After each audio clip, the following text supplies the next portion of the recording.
Hotkeys are probably the most useful aspect of Vtube Studio, allowing you to customize your expressions, swap backgrounds, and even save model positions. Today I'm going to show you how to import your expressions and animations, as well as how to set up your hotkeys. This video assumes that you have already imported your model, and if you need help doing that, you can check out my basic guide to Vtube Studio, linked in the description. We'll begin with how to import animations and expressions. To start off, we're going to locate the Vtube Studio directory. I'm using this on Steam, so in my Steam library, I will go to Steam Apps, Common, scroll down till I find Vtube Studio, Vtube Studio Data, then you go into Streaming Assets, then Live 2D Models, and finally, you will go into the model file for which you're adding expressions or animations.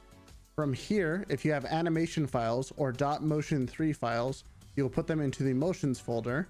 Whereas if you have expression files or .exp3, you will put them into the exp folder.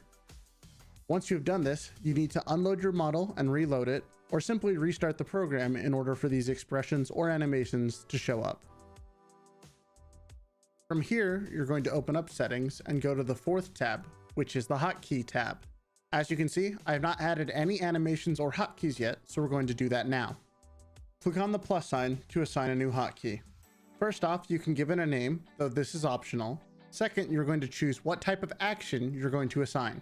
In version 1.6 of Vtube Studio, there are currently 8 types of hotkeys. Play animation, which plays a custom animation and then returns the model to the state it was at before it played. Change idle animation, which changes the default animation of your model, if there is one. Set/unset expressions toggles the expressions on your avatar. Remove all expressions removes all currently active expressions. Move model moves your model to a recorded position. Change background changes your background to a set background. Reload microphone and reload model texture reconnects your mic and your model to the program in case of an error.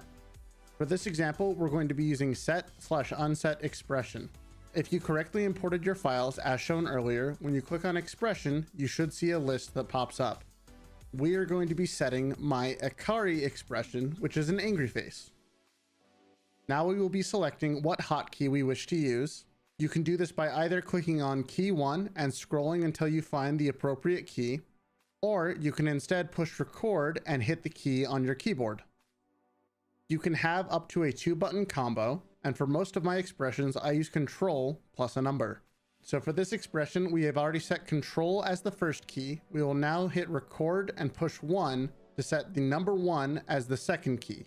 And now when I push control 1, my face becomes angry, and when I push it again, it goes back.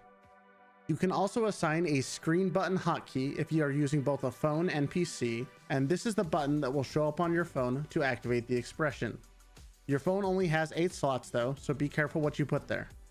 Here are 4 other examples of me setting up a hotkey, and aside from custom animations, I highly recommend that you set up a remove all expressions hotkey.